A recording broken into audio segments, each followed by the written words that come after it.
Santo e eterno Pai que estás nos céus, queremos convidar a presença do Santo Espírito. Pedimos que o Senhor esteja aqui no meio de cada um de nós, para assim poder, Senhor, ouvir Tua voz falando. Senhor, por favor, esteja com o equipamento, esteja aqui com cada uma das pessoas que estão ouvindo Tua palavra, aqueles irmãos que estão na internet também assistindo. Pedimos, Senhor, que essa mensagem possa ser Tuas palavras, Tua voz falando a cada um de nós. Senhor, que não sejam minhas palavras, senão que sejam Tuas palavras. Oramos em nome do Senhor Jesus. Amém. Prepare-se para o encontro com o seu Deus. Deus está chamando o seu povo. Deus está preparando um povo para encontrar-se com Ele. E Amós capítulo 4, verso 12, diz: portanto assim te farei, ó Israel. E porque isso te farei, prepara-te, ó Israel, para encontrares com teu Deus. Estamos em guerra, meus irmãos. Estamos nos momentos mais críticos, no qual o diabo ataca completamente, por todas as áreas da nossa vida. Não é não somente uma luta espiritual. Com certeza, a maior luta é espiritual, mas temos luta na carne, temos luta na parte de todas as áreas da nossa vida. Mas diz, só poderemos vencer espiritualmente, porque Efésios 6:12 diz, que nossa luta não é contra carne e sangue. Nosso inimigo não é físico, é espiritual. Então precisamos ter aquela força, aquele conhecimento para poder vencer espiritualmente. E a gente já viu também em temas anteriores que nós somos os atalaias. Não somos qualquer povo. Nosso povo foi levantado com uma mensagem importante, uma mensagem de urgência, uma mensagem de emergência. E temos que estar vigiando as coisas que estão acontecendo no mundo e dar alerta, não? Clamar e dar a voz forte dizendo: o inimigo está atacando aqui, o inimigo está atacando ali. E devemos avisar quando vemos os ataques. E estamos em momentos de crise, né? Também vimos, o que é mais importante em uma guerra? Vimos estratégias, a armadura, os soldados. Todas as coisas são importantes, sim. Mas o mais importante a gente viu que era a comunicação. Sem comunicação, não podemos vencer a batalha. Se as comunicações se cortam entre o nosso líder e nós, a batalha para. Nós saberemos o que fazer. Por isso, precisamos estar conectados com Deus. Precisamos ouvir a voz de Deus falar o tempo todo o que devemos e o que não devemos fazer. E isso foi Jesus, um exemplo. Ele veio para mostrar-nos o exemplo. Ele falou assim: eu sou a verdade, eu sou o caminho, eu sou a vida. Então precisamos seguir o exemplo de Jesus. Jesus, ele veio para se tornar homem, para poder lutar contra o mal e poder ter a vitória, para mostrar-nos o exemplo. E Mateus capítulo 4, verso 1, disse assim: então foi conduzido Jesus pelo Espírito ao deserto para ser tentado pelo diabo. Vemos que Jesus, ele teve que passar pelas tentações desta vida. Ele foi de carne, foi de osso.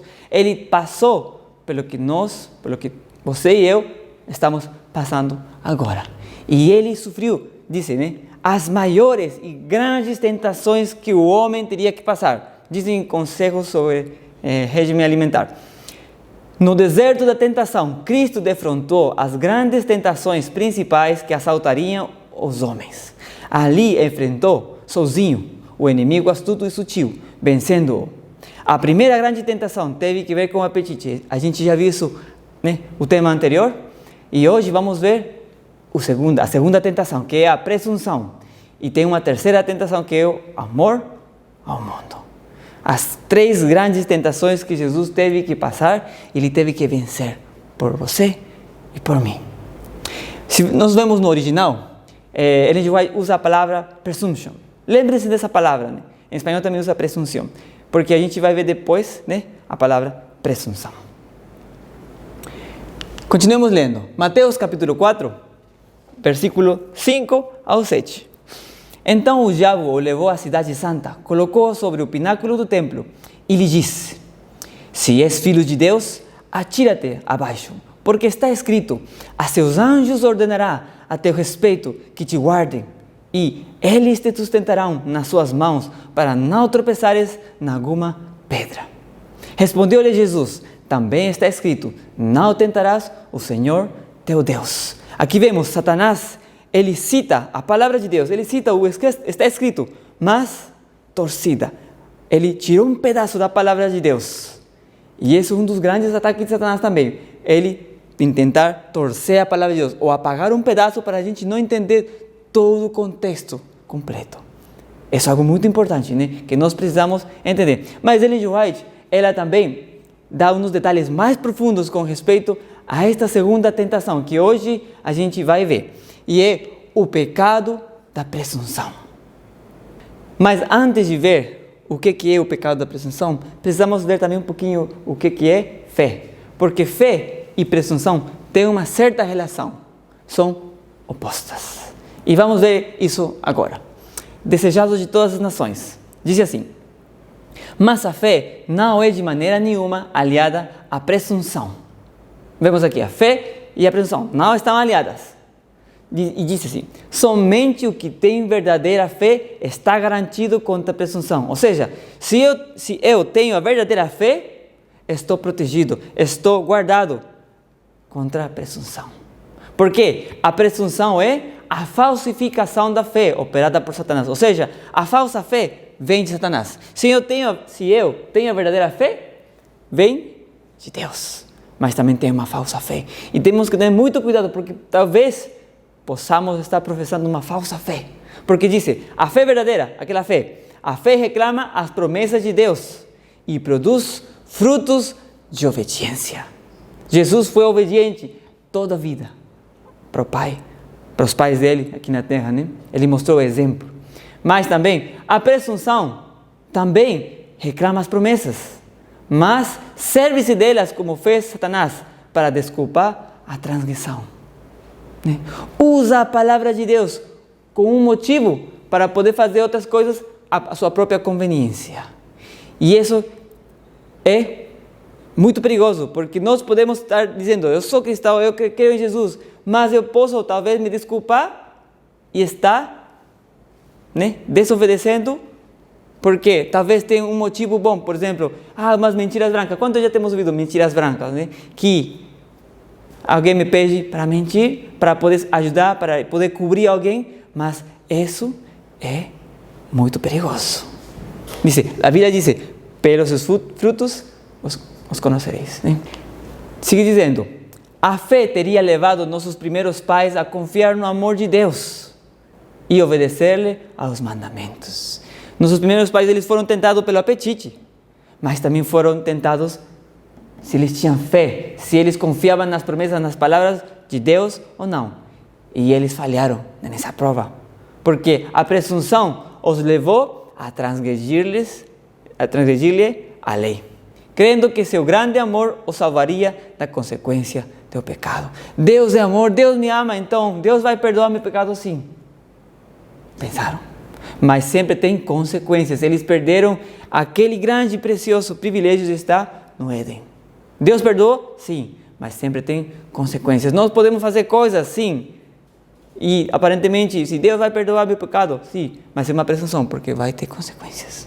Não é ter fé, pretender o favor do céu, sem cumprir as condições sobre as quais é concedida a misericórdia. A fé genuína baseia-se nas promessas e providências das Escrituras. A base, temos que sentar as bases, porque a Bíblia diz: sem fé é impossível agradar a Deus. Nossa base tem que estar: eu acredito no que está escrito. E Jesus respondeu: escrito está, escrito está, escrito está. E nós também devemos, né, avançar. Cada coisa que fazemos, cautelosamente, com cuidado, diligentemente, dizer: essa é a vontade de Deus, essa aqui não é a vontade de Deus. Se nós vemos em 2 de Pedro, capítulo 1, Pedro fala de uma escada. E a gente vai falar de escada de Pedro. Talvez em outra oportunidade a gente possa falar das escadas de Pedro, dos 8 degraus, né? E a base começa com fé. Diz: diligentemente, a sua fé, temos que acrescentar virtude. E a virtude, conhecimento, domínio próprio, perseverança, piedade, né? Depois amor entre os irmãos, e no final, o amor puro, o ágape. Então, é coisas muito importantes que nós devemos alcançar, mas a base de tudo isso é a fé, porque os heróis da fé, os nossos irmãos que deram a vida no passado, Hebreus capítulo 11, todos por fé alcançaram muitas coisas.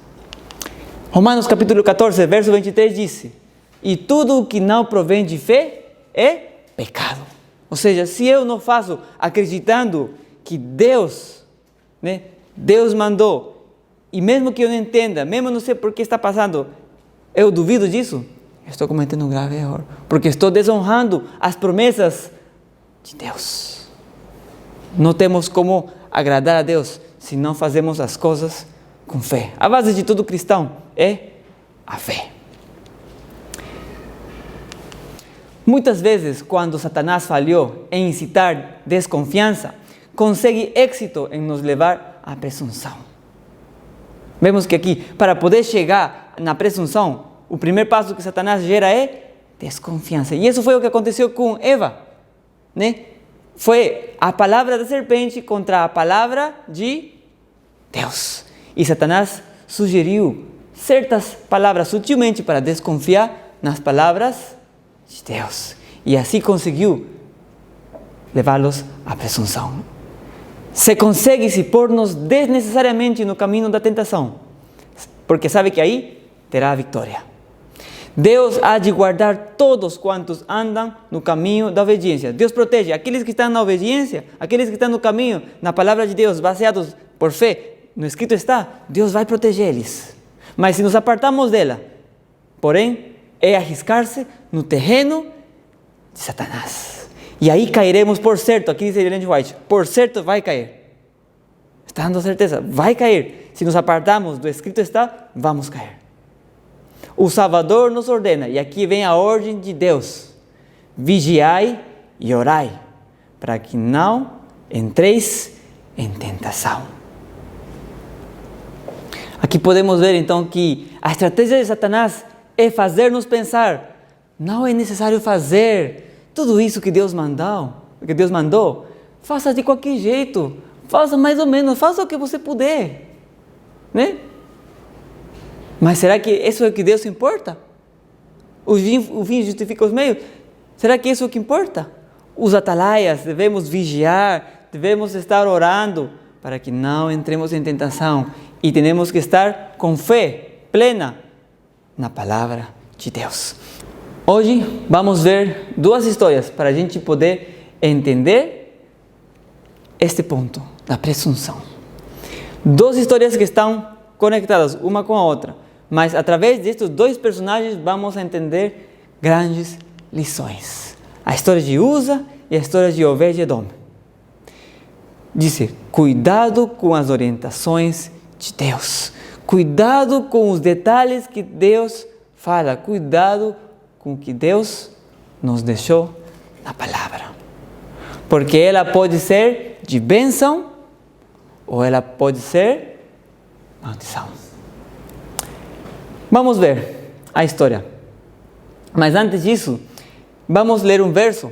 Números capítulo 23, 19 e 20, que diz: Deus não é homem para que minta. Deus nunca mente. Nem filho de homem para que se arrependa. Porventura, diria ele e não faria? Ou falaria e não confirmaria? Eis que recebi mandado de abençoar, pois ele tem abençoado e eu não posso revogar. Quando Deus fala que vai abençoar, ele vai abençoar. Quando Deus fala que vai cair alguma maldição pela desobediência, vai vir. Tarde, ou cedo, vai ter. E Deus não mente, Deus vai cumprir sempre as promessas. Lembremos sempre disso. A história de hoje, de Uza e Obed-Edom, está no livro de 2 Samuel, capítulo 6, versos do 1 ao 11. Deixemos aí separado, porque daqui a pouco vamos ler esses versos, mas a gente precisa entender um pouco do contexto, um pouco da história, para a gente poder entender essa história. E para isso precisamos abrir 1 Samuel, capítulo 5, versos 1 ao 12. Aí vocês podem me acompanhar na leitura enquanto eu vou resumir essa história, porque não vai dar tempo para poder ver toda a história hoje, verso por verso. Então, os filisteus tinham vencido a batalha, E a arca de Deus foi levada para a terra dos filisteus. E os filisteus, não, vitoriosamente levaram como um troféu, né, a arca e colocaram dentro do templo da casa de Dagom. E diz a Bíblia que colocaram do lado de Dagom, né? E a gente continua a leitura e diz que Dagom, né, ao dia seguinte, apareceu no chão, prostrado no chão, com o rosto em terra, diante do arca do Senhor. Então, eles, curiosos, mas assustados também, levantaram o Dagom e colocaram novamente de volta no seu lugar. Ao dia seguinte, o que aconteceu? Agora aconteceu uma coisa mais ainda surpreendente, porque encontraram Dagom de bruços, com a cabeça e as duas mãos cortadas. Então eles, de medo, decidiram levar a arca de Deus para outro lugar. Mas o que aconteceu aí? As pessoas começaram a ficar com tumores. E as pessoas começaram a ter mais medo, terror. Assim que começaram a levar de uma cidade para outra, cidade por cidade, foram levando. 7 meses foram trasladando e ninguém mais queria ficar com a arca. Ninguém mais queria ficar com este objeto que representava a presença de Deus. E eles começaram a ter medo, dizendo: o Deus dos judeus nos está fazendo isso, diziam os sacerdotes dos filisteus. Então eles decidem fazer uma coisa, decidem devolver a arca de Deus para o povo de Israel. Mas não assim de qualquer jeito, não assim, simples assim. Eles decidem primeiro fazer um teste para ver se era Deus mesmo que tinha feito aquilo. Então eles fazem um carro para poder levar a arca e colocam 2, né, vacas que tinham ainda bezerros pequenininhos, né, para fazer um teste. Se a vaca era obediente e estava comandado por Deus, ia obedecer e aí ia continuar, nem para a esquerda, nem para a direita, e aí tudo reto. Mas se não fosse de Deus, ia voltar onde estão os filhos. Por quê? Uma vaca, ou uma mãe também, né? Quem que fica longe dos seus filhos? Ninguém. Quer proteger seus filhos. Então, eles fizeram esse teste, e quando eles viram, as vacas foram, sem parar, nem para a esquerda, nem para a direita, e chegaram em direção a Bexemes. E eles tiveram aí a certeza de que Deus estava, né, ali no meio. Eles, junto com a arca, eles mandaram também tumores de ouro, ratos de ouro ali, oferecendo como holocausto, como ofrenda, pedindo desculpas a Deus pelo que eles tinham feito. Imaginem a reverência e o respeito que eles tinham, né? E vocês podem ver aí na imagem, a arca estava coberta. Esse é um dado muito importante, porque depois, né, está descoberto. A gente vai ver isso daqui a pouquinho. Vamos ver 1 Samuel capítulo 6, versos 19. Ora o Senhor feriu os homens de Betsemes, porquanto olharam para dentro da arca do Senhor. Feriu do povo 50.070 homens. Então o povo se entristeceu, porque o Senhor o ferira com tão grande morticínio. O que aconteceu? O povo de Israel recebeu a arca, estava coberta, e eles lá, contentes porque tinha chegado a presença de Deus, descobriram, tocaram e sacrificaram os bois e fizeram sacrifícios a Deus. E Deus se desagradou tremendamente por aquele ato de presunção.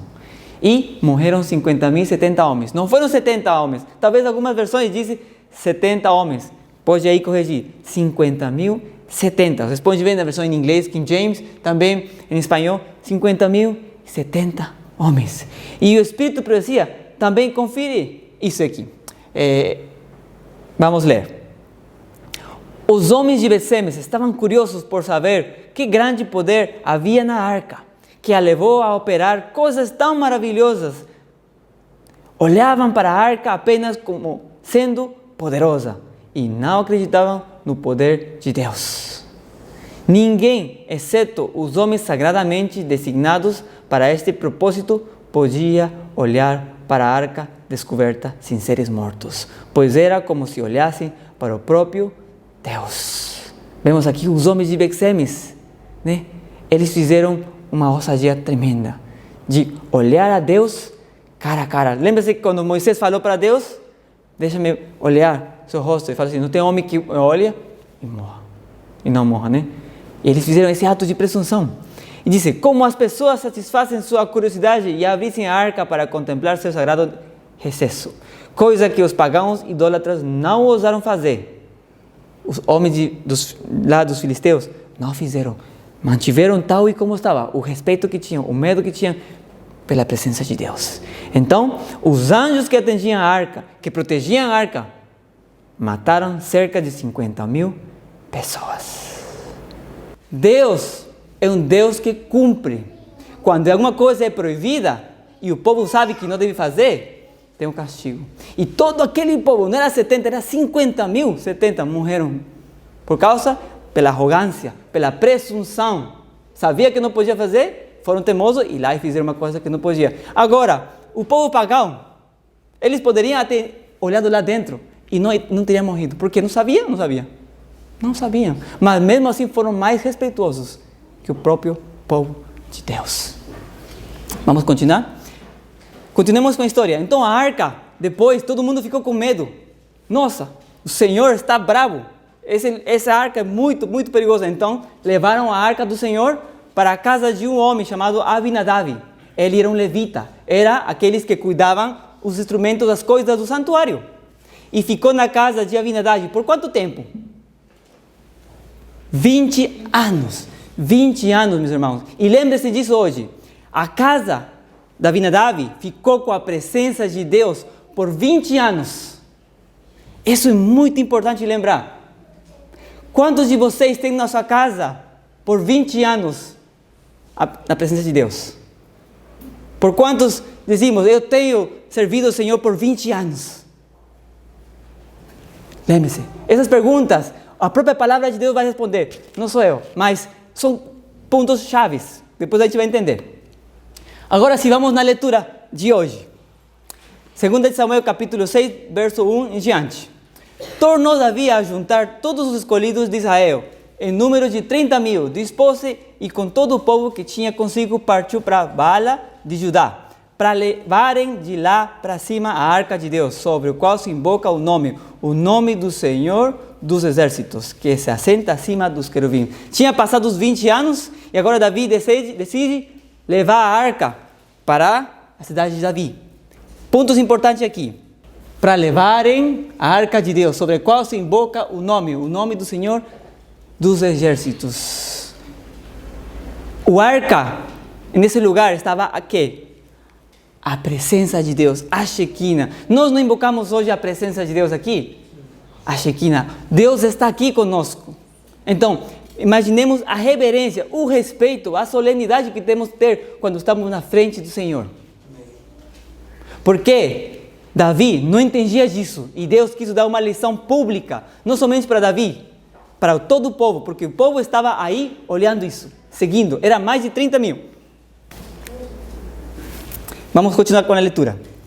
2 Samuel, verso 3 ao 6. Puseram a arca de Deus num carro novo e levaram da casa de Abinadab, que estava no outeiro, e Uza e Aio, filhos de Abinadab, guiavam o carro novo.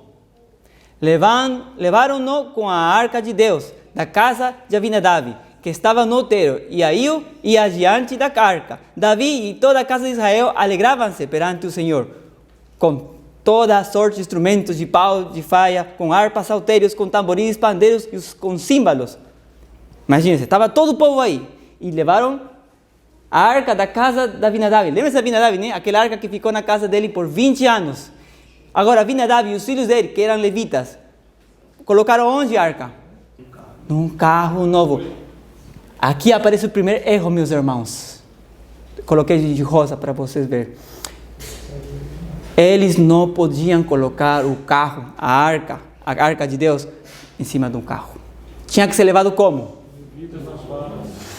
Segurar nas varas. Não podia encostar na arca. A gente vai ver isso aqui a pouco, porque a gente tem que ver como escrito está, não minhas palavras. Vamos seguir lendo. 2 Samuel 6 a 8.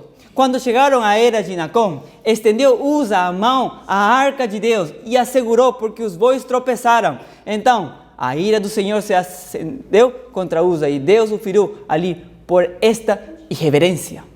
E morreu ali junto à arca de Deus. Recostou-se Davi porque o Senhor irrompera contra Usa e chamou aquele lugar de Perez Usa até os dias de hoje. Quando a primeira vez que eu escutei essa história, quando eu era jovem, eu falei assim, nossa, Deus, que injusto é. O rapaz tentando salvar a arca para não cair, para não quebrar. E Deus castiga assim? Que Deus é injusto? Mas agora, depois que eu estudei, eu entendi, falei, entendi, Usa era um presunçoso. E ele recebeu o castigo e também foi uma lição para nós, para tomar cuidado com as coisas de Deus. As coisas de Deus não são jogo, não são brincadeira, meus irmãos.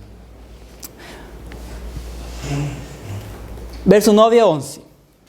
Temeu Davi ao Senhor naquele dia e disse, como virá a mim a arca do Senhor? Davi ficou com medo. Qual foi a reação dele? Vou levar para minha casa? Não quis levar mais. Assim que ele que fez?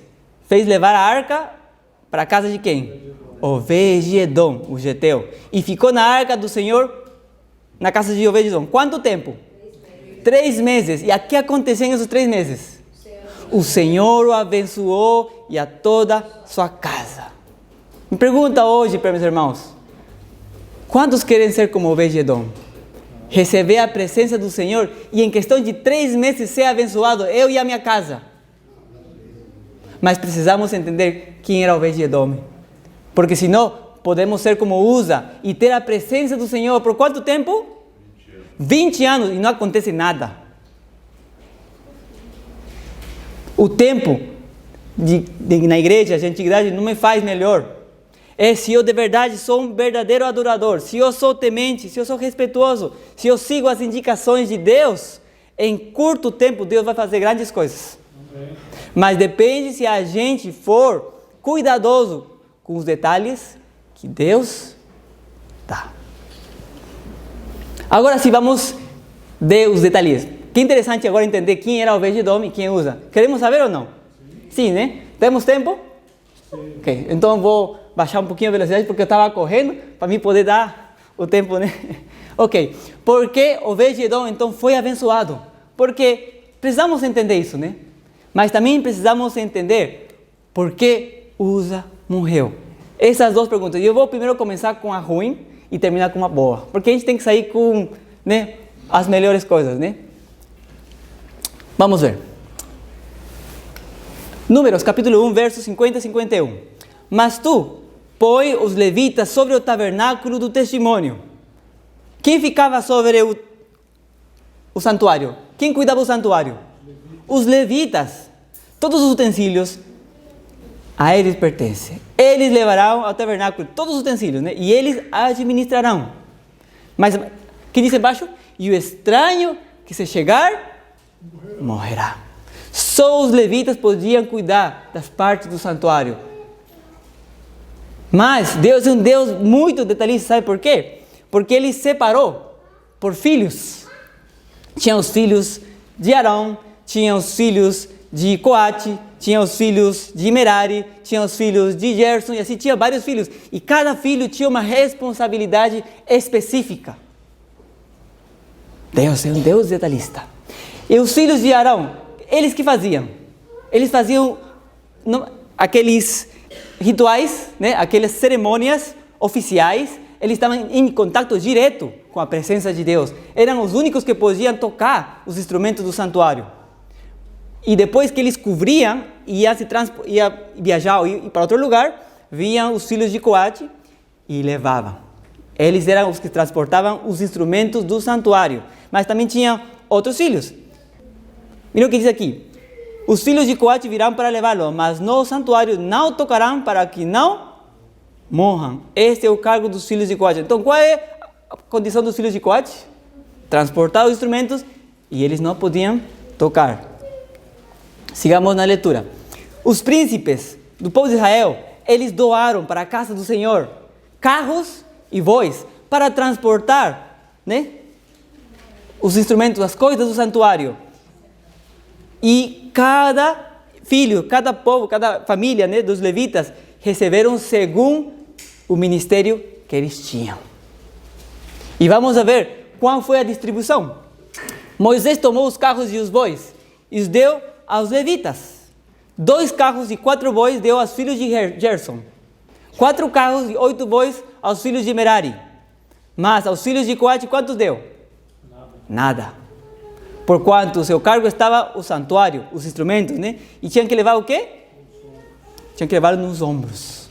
Eles não receberam carro nenhum, porque a ordem era coisa sagrada, nos ombros.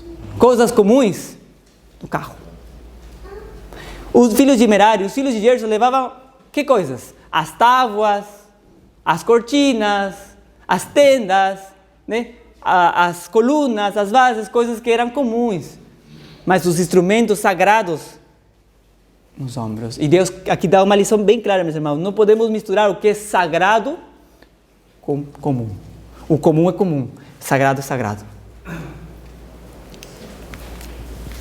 E o lugar mais sagrado, mais perfeito, era qual?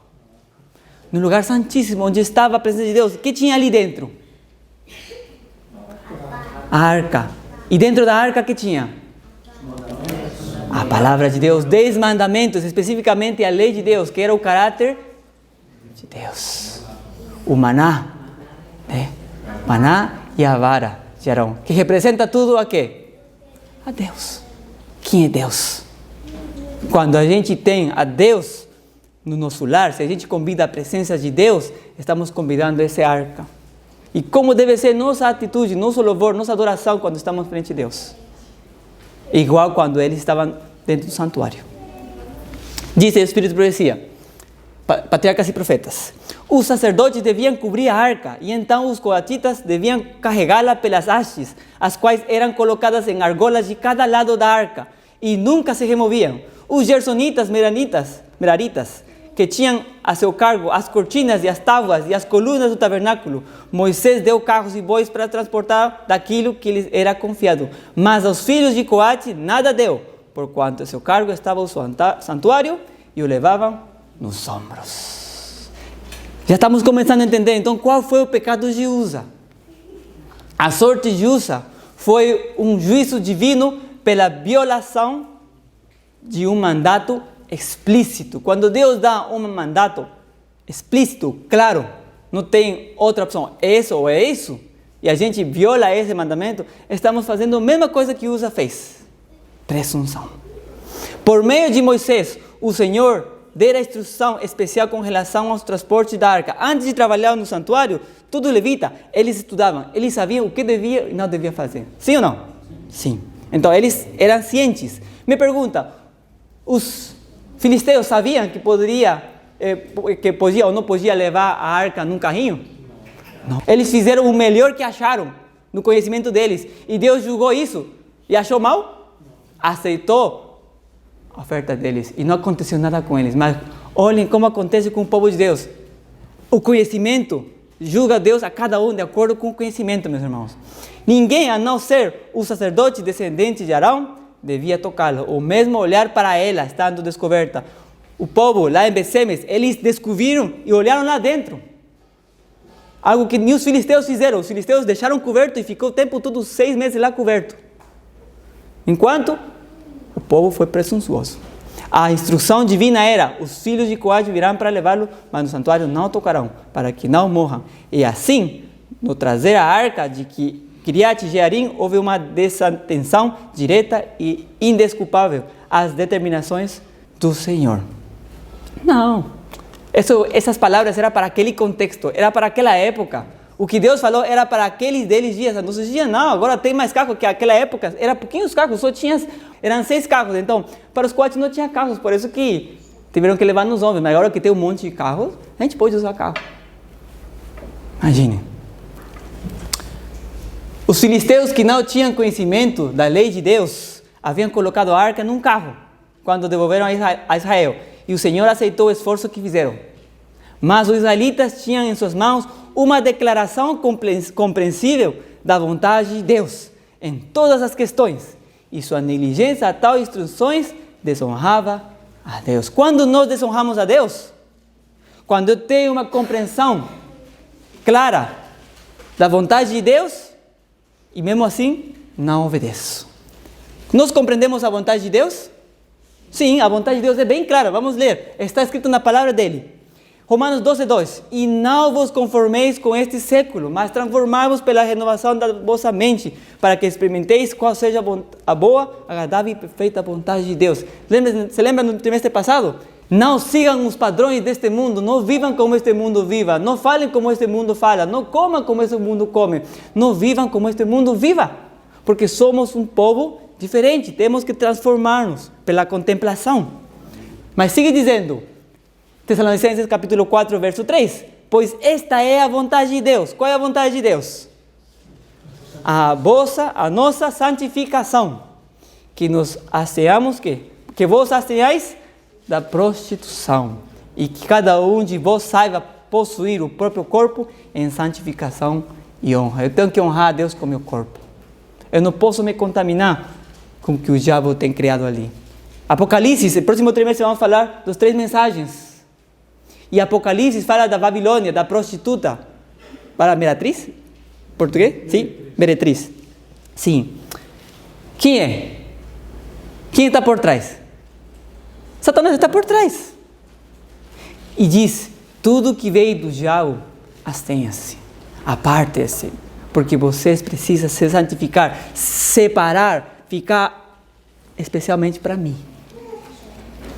Por isso diz a palavra do Senhor, portanto, que comais, que bebais, que fazeis qualquer outra coisa, fazei tudo para a glória de Deus. Temei a Deus e dai glória, porque a hora dos juízos vai chegar. Deus vai julgar cada um, mas vai julgar de acordo com o nosso conhecimento. Deus não vai julgar do mesmo jeito aqueles que estão lá fora, que não sabem, com nós que sabemos, que temos a verdade presente. Deus vai julgar cada um, meus irmãos. Em Uza recaía a maior culpa de arrogância. E irmãos, eu preciso que anotem aí, Patriarcas e Profetas 521, porque aí tem um erro de tradução. No original, Ellen G. White, ela usa a palavra presumption, the guilt of presumption, a culpa da presunção. No espanhol também usa a mesma palavra, culpa da presunção. No japonês também. Então, arrogância também é a mesma coisa, não? É ser arrogante ante Deus. Mas a palavra que ela usa é presunção, porque quando aquela cita que a gente leu dos 3 principais tentações que Jesus recebeu, ali também usa presumption, a mesma palavra. Então a gente tem que ter bem claro que em Uza recaía a culpa da presunção. O pecado da presunção estava com Uza, meus irmãos. Agora sim, já entendemos isso, agora vamos ler. Em Uza recaía a maior culpa da arrogância, da presunção, a transgressão à lei de Deus. Qual era então o pecado da presunção? Transgressão da lei de Deus. Diminuir a intuição que ele tinha da santidade da mesma. Ou seja, ao transgredir a obediência de Deus, ele diminuiu, rebaixou a santidade das coisas de Deus e colocou a mesma das comuns. E tendo sobre si pecados não confessados, se atreveu, a atrever-se em face da provisão divina a tocar no símbolo da presença de Deus. Deus não pode aceitar uma obediência parcial, uma maneira frouxa de tratar os seus mandamentos. Pelo juízo sobre Uza, era seu intuito impressionar todo Israel quanto à importância de dar estrita atenção a seus requisitos. E essa impressão é para nós também, meus irmãos, porque nós somos o povo Israel, o espiritual, e Deus quer impressionar nossos corações, que temos que ter muito cuidado e dar importância e atenção às coisas sagradas de Deus. Amém. Porque Jesus falou, minha casa será casa de oração. E nós não podemos converter a casa de Deus em covas de ladrões, não podemos converter a casa de Deus em balada, não podemos converter a casa de Deus em um parque de diversões. Amém. É um santuário, meus irmãos. Amém. Creio que agora já ficou claro porque Uza morreu, né? Nem preciso falar. Foi um presunçoso, né? O pecado da presunção. Tem uma frase muito conhecida, talvez, que todos nós conhecemos. O fim justifica os meios. Quantos conhecem essa frase? Será que é verdade isso? Será que é verdade isso? Isso é o mais satânico que existe, meus irmãos. Quem usa essa frase? Você sabe quem usa essa frase? É a frase dos jesuítas. Os jesuítas usam essa frase. Não importa o que nós fizemos, iremos lograr nosso objetivo. Se eles atrapalham nosso caminho, nós iremos destruir a quem seja, com tal que cheguemos a nosso objetivo. E nós, como povo de Deus, não podemos dizer a mesma coisa. O fim não justifica os meios. Quando Deus dá uma indicação, temos que fazer como Deus manda. Amém.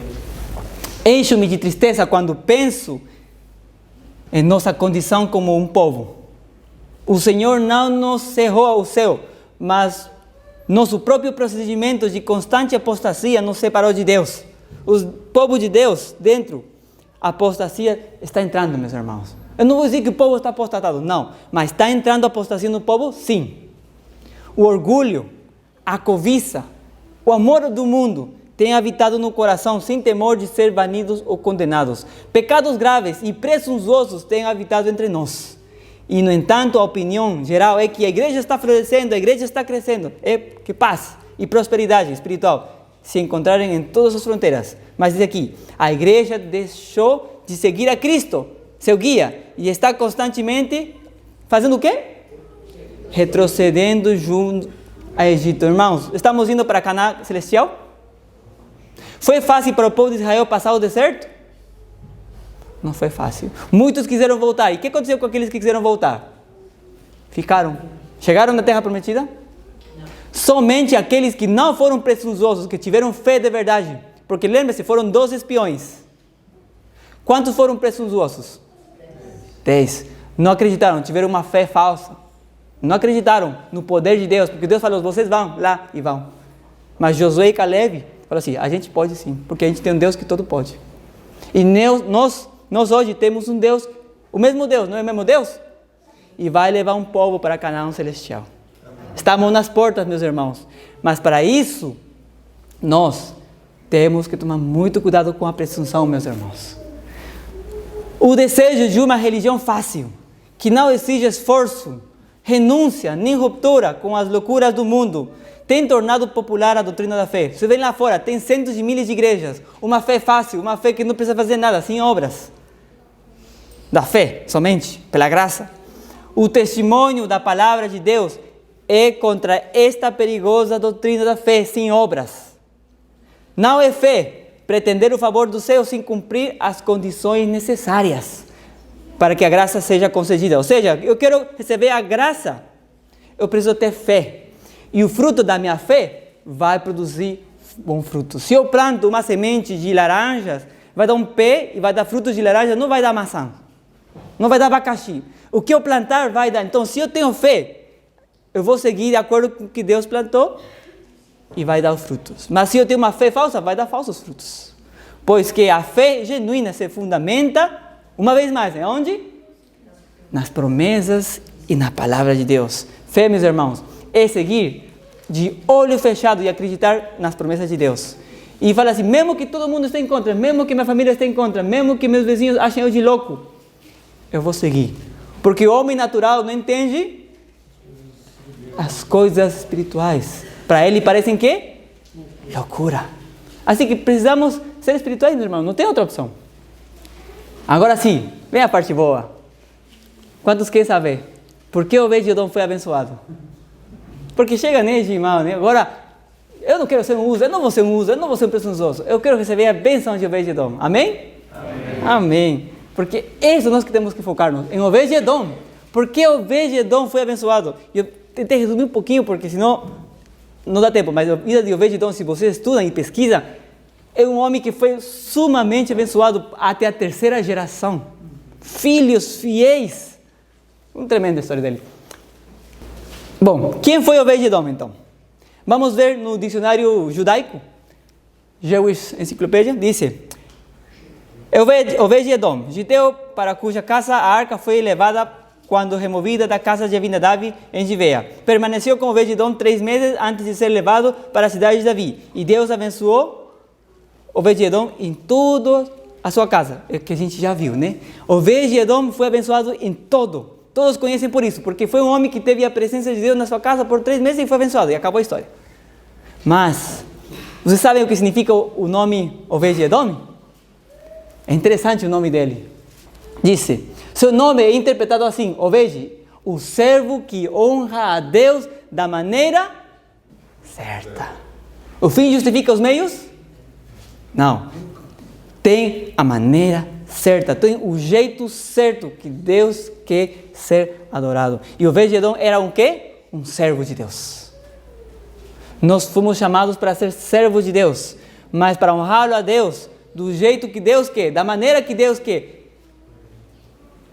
É interessante o nome dele, porque o nome dele representa, os nomes representam caráter. O caráter de Obed-Edom era que um homem temeroso, um homem que ele aceitava com gosto a palavra de Deus. Abinadab, eu tenho certeza que Abinadab fala assim, nossa, vou ter que cuidar daquele arca por 20 anos. Colocou lá no porão, lá no fundo, a arca.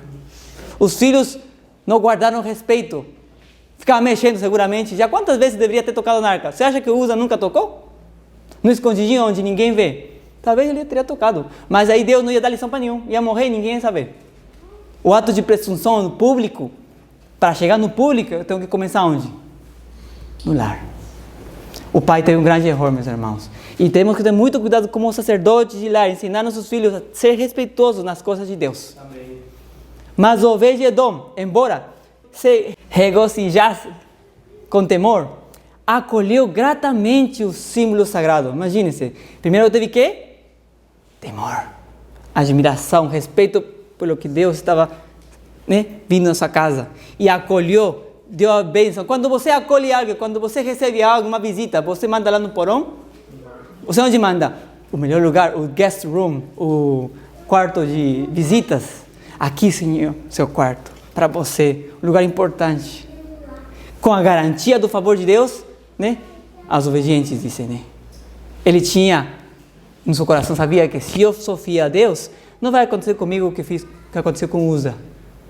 Deus não é assim. Ele sabia que a presença de Deus pode ser bênção ou pode ser maldição. A atenção de todo Israel estava agora em Obed-Edom. Todos vindo, o que vai acontecer? Será que Obed-Edom vai morrer? Mas não. Deus mostrou o lado bom, que Deus também abençoa. E prosperou em 3 meses. Eu quero saber um dia Obed-Edom, quais são todas as bênçãos que prosperou. Porque eu sei que ele teve um monte de filhos, Essa foi também uma das bênçãos. Mas teve mais bênçãos, com certeza, para que todos possam perceber, Dice, temeu Davi ao Senhor naquele dia e disse, como virá a mim a arca do Senhor? Não quis Davi retirar para junto de si a arca do Senhor, para a cidade de Davi. Por quê? Porque ele sabia que era um homem pecador. E temia que, a semelhança de Uza, ele também pudesse ser da mesma maneira presunçoso e atrair a ira de Deus sobre si. Imagina-se Davi. Davi, ele estava também, quando viu aquela presunção de Uza, ele viu e falou assim, eu acho que se eu levar na casa, também vou levar alguma coisa assim. Tenho que me santificar. E a gente vai ver daqui a pouco isso. Porque Davi, ele faz algo muito importante, meus irmãos. Vamos daqui a pouco, vamos chegar a isso, tá? Ficou 3 meses na casa de Obed-Edom. O Senhor abençoou a casa dele. E todos viram, Todos viram o que aconteceu. Mas a pergunta é, por que na casa de Abinadab ficou 20 anos e não recebeu nenhuma bênção? Paremos para pensar, por que Deus não abençoou a casa de Abinadab? Porque muitas vezes depois de ser um adorador, veio para a casa de Deus, 30 anos na igreja, e eu não sinto que Deus está me abençoando. Talvez eu oro e sinto que Deus não está me ouvindo. Talvez eu oro e sinto que não tenho força para vencer o pecado. Talvez eu oro e sinto que já não tem mais perdão para mim. Talvez estejamos cometendo o erro de Abinadab, misturando as coisas sagradas, santas, com as comuns. Não dando o respeito devido a Deus. Não dando o melhor lugar como Deus deveria ser recebido, como fez Obed-Edom, acolhendo com gozo, regozijo. Esqueci. Muito difícil para mim essa palavra. Alegria, usa essa palavra. Quando Davi ouviu que a casa de Obed-Edom era grandemente abençoada e tudo que ele tinha prosperava, por causa da casa de Deus, para a arca de Deus, ficou muito ansioso. Agora Davi, ele queria isso. Mas ele foi inteligente. Antes de ir lá pegar a arca, o que ele fez? Se santificou. Qual é a vontade de Deus? Que nos santifiquemos, que nos apartemos, que busquemos a Deus em primeiro lugar, que demos o melhor lugar a Deus sobre todas as coisas. E não somente ele, todos aqueles que estavam embaixo da autoridade dele também se santificaram. Guardaram-se de negócios seculares, das coisas comuns que desviassem a mente da devoção sagrada. Assim deviam eles santificar-se. Não é bom Deus como deixou tanta coisa, já nos mostrou como devemos santificar-nos. Está ali ou não? Não são minhas palavras. Eles sabiam que deviam guardar-se de todo negócio secular, de todas as coisas que desviavam sua mente da devoção sagrada, e assim deviam eles santificar-se, para o propósito de conduzir a sagrada arca para a cidade de Davi. Quando venho para a casa de Deus, eu me santifico. Eu tiro todo o negócio secular da minha mente. Eu me esvazio. Chegou o pôr do sol e falo: Senhor, estou aqui inteiramente para Ti. Eu não quero mais nada que me atrapalhe. Desligo o telefone, desligo o e-mail, desligo... Secular. E horas sagradas com o Senhor. É isso que Deus quer. Vamos ver como Deus nos vai abençoar em 3 meses. Faça o teste, 3 meses. Deus cumpre e não fará? Deus fará, Deus não mente. 3 meses, meus irmãos, faça o teste. É um desafio que faço para os irmãos. 3 meses. Deus queria ensinar seu povo que, ao passo que sua arca era um terror e morte para os que transgrediam seus mandamentos, era também uma bênção e fortalecimento para os que fossem obedientes aos mandamentos dele. A palavra de Deus pode ser uma bênção ou uma maldição. Depende de nós, meus irmãos. A Shekinah, a presença de Deus, não é somente aqui, meus irmãos. A palavra de Deus diz: onde 2 ou 3 estiver orando, aí estarei eu também. Se convidamos ao Senhor, pensemos bem antes de convidá-lo.